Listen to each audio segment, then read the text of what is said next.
استعرض التاريخ منذ بعثة محمد صلى الله عليه وسلم.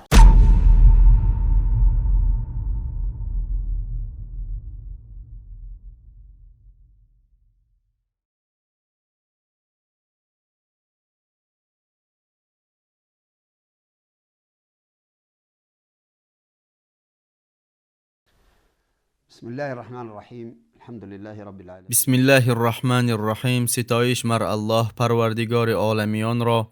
درود و سلام بر سید پیغمبران محمد، عائله ایشان و تمام صحابگانشان. ما شما را با سلام اسلامی مبارکباد میگوییم. السلام علیکم و رحمت الله و برکاته. برای ما شرف است که بار دیگر با شما واخورده در مورد یکی از مشکلات مسلمانان صحبت کنیم. این مشکلی یک مشکل کهنه است، اما در عین حال مشکل نو هم است.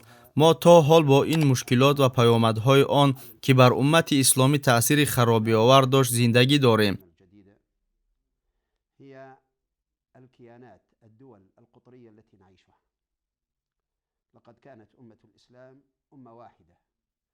این مشکلات دولت‌های منطقوی می باشد که ما در آنها زندگی داریم. امت اسلام امت یگانه بود. مسلمانان از سرحد چین سر کرده تا اندلوسیا آزادانه حرکت می‌کردند. همین طور یک مسلمان در قلمرو دولت اسلامی بغیر از الله از کسی نترسیده حرکت می‌کرد. بعداً در عصرهای 19 و 20 انقلاب‌های به عمل آمدند که در نتیجهشان دولت‌های منطقوی به وجود آمدند.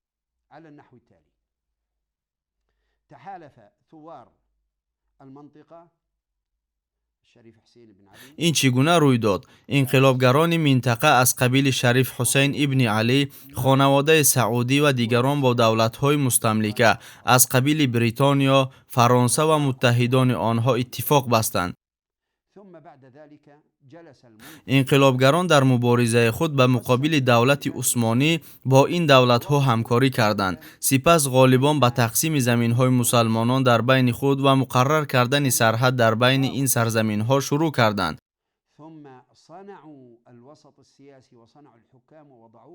پس از آن برای این قلمروها سرقانون ایجاد کرده دایره‌های سیاسی تشکیل نمودند و در سر دولت‌های حاصل شده حاکمان را گذاشتند. مسلمانان یکدیگر را او اردنی است، او سوریایی است، او مصری است و او عراقی است و غیره گویان می‌نامیدند. کشورهای اسلامی از هم جدا گشتند. همین طریق مستملکه‌دار پس از ضربه سخت به دولت اسلامی تصمیم گرفت که به کشورهای اسلامی توسط تقسیم کردن آنها ضربه آخرین خود را رساند. این پس از آن روی داد که مستملکه‌دار با یهودی دیانمه مصطفی کمال درباره برهم دادن خلافت و بنیاد دولت‌های دنیوی وطن پرست در پسمانده‌های آن شرطنامه بست. برهم دادن خلافت شرط اولین شرطنامه بود که بین ترکیه و دولت‌های امپریالیستی بسته شده بود. پس از آن تقسیمات سرزمین‌های اسلامی به عمل آمد تا که دولت اسلامی دوباره برپا نگردد.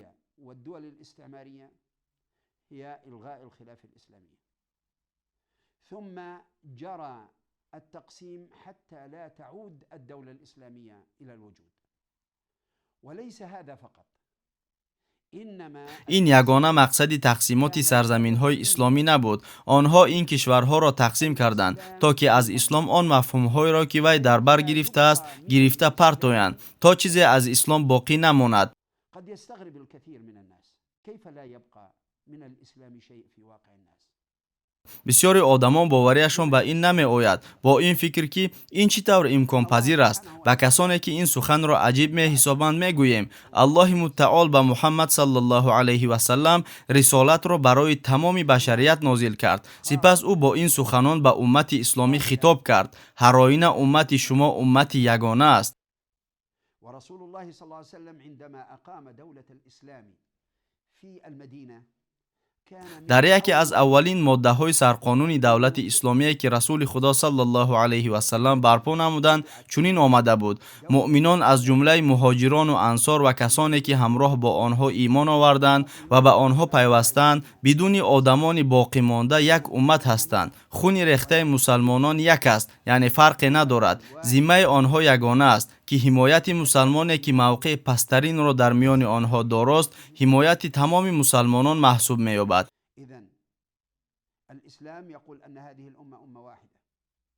инак ислом мегӯяд ки уммати исломӣ уммати ягона аст, хуни онҳо баробар аст ва мусалмонон аз ҳамдигар масъуланд. бадбахтие ки ба сари баъзе мусалмонон омадааст, бадбахтии тамоми мусалмонон аст.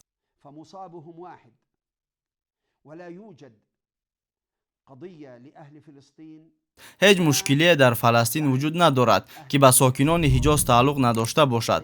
ҳар мушкилие ки ба мусалмонон марбут мебошад, мушкилии тамоми мусалмонон аст. ثم جاءت هذه الدول وعشنا ولا زلنا نعيش التجربة المريرة. نقول إن الإسلام قد حدد ҳолати ҷанг ё сулҳ ба тамоми мусалмонон дахл дорад. бо пайдо шудани давлатҳои зиёде дар кишварҳои исломӣ мо таҷрибаи талхи зиндагиро паси сар кардем ва карда истодаем. ислом дар муносибати мусалмонон бо дигар одамон сарҳадҳоро муайян кардааст. ислом бар дӯши мусалмонон вазифаеро гузоштааст ки бояд иҷро кунанд. ислом инчунин ҳуқуқҳоеро барои мусулмонон муқаррар кардааст ки дар давлати исломӣ аз онҳо бархурдор мешаванд.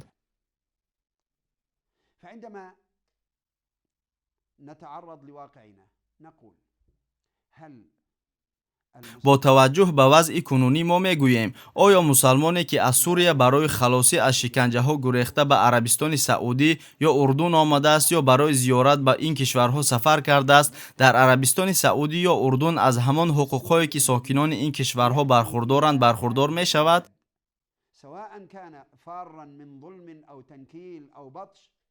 أو حتى زائرا هل يتمتع بنفس الحقوق والواجبات التي يتمتع بها الأردني في هذا البلد؟ نقول ليس هذا فقط، نقول لا يتمتع وليس له هذه الحقوق.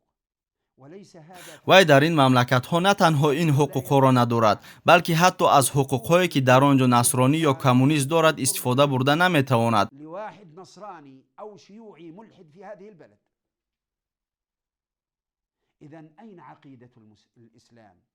пас нақши ақидаи исломӣ дар ин кишварҳо ки уммати исломиро ба уммати ягона табдил додааст куҷо шуд? Чӣ гуна мешавад ки мусалмон дар кишварҳои исломӣ ҳаққи кор карданро надорад?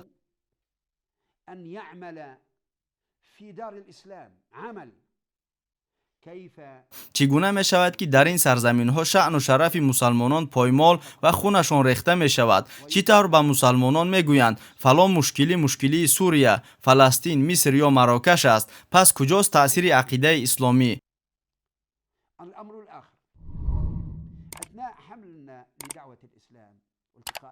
инчунин боз як чизи дигарро гуфтан мехостам. вақте ки мо одамонро даъват намуда бо онҳо муколама менамоем, мо ба баъзе ҷамоатҳое ки дар заминаи ватандӯстӣ ҳизб таъсис дода аз зиндагӣ дар кишварҳои мухталифи минтақавӣ қаноатманд мегӯем.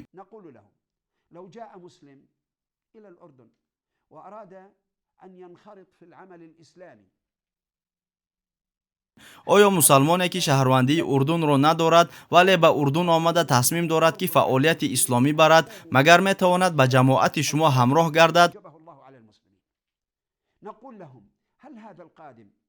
охир шумо мегӯед ку ки бурдани чунин фаъолиятро Аллоҳи мутаол ба мусалмонон фарз гардонидааст. онҳо бошанд мегӯянд, не, шумо ин корро карда наметавонед, зеро ин созмон як созмони урдунӣ аст ва фалон созмон созмони суриёӣ, яманӣ ё мисрӣ аст. ба онҳо мегӯем, масъулияти анҷом додани ин гуна фаъолияти исломиро аз ин одамон кӣ соқит кардааст?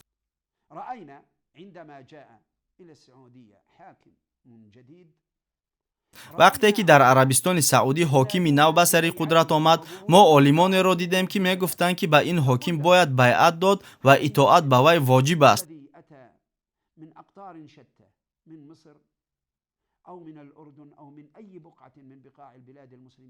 мо бо хитоб ба ин донишмандон мегӯем, оё итоат ба ин ҳоким ва байъат ба ӯ ба мусалмонони Мисру Урдун ва дигар сарзаминҳои исломӣ низ воҷиб аст? ба чунин савол онҳо чунин ҷавоб медиҳанд: не, ба онҳо лозим нест. пас чӣ гуна аз мусалмонон ин вазифаҳо соқит мешаванд?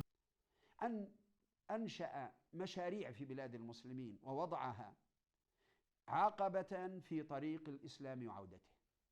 ба мусалмонон хитоб намуда мегӯем, вақте ғарб тасмим гирифт ки исломро бебозгашт аз ҳаёти мардум дур кунад, барои ин дар кишварҳои мусулмонон лоиҳаҳои муайяне ба вуҷуд овард. яке аз ин тарҳҳо таъсиси давлати Исроил дар маркази ҷаҳони исломӣ буд. ғарб ин корро кард то ин давлатро барои худ як долон кунад ва ба ин васила дар маркази ҷаҳони исломӣ қарор гирифта ба умури минтақа ва кишварҳои исломӣ дахолат кунад. Инчунин давлатҳои ватанпарасти минтақавӣ низ як лоиҳаи ғарб буданд то аз зуҳури давлати исломӣ монеъ шаванд. ғарб давлатҳои ватанпарастро дар мубориза бо Аллоҳ ва дини ӯ ҳамчун восита истифода бурда барои мамоният ба тамоми он аҳкоми шаръие ки уммати исломиро бидуни дигар одамон уммати ягона мехонанд, ҳамчун васила кор фармуд. инак давлатҳои минтақавӣ ки мустамликадор дар кишварҳои исломӣ пайдо кардааст, лоиҳаи мустамликадорон дар мубориза бо ислом мебошад бар зидди фитнаҳои кофирон. ба ҷуз фаъолият барои маҳви ин давлатҳои минтақавӣ илоҷе нест.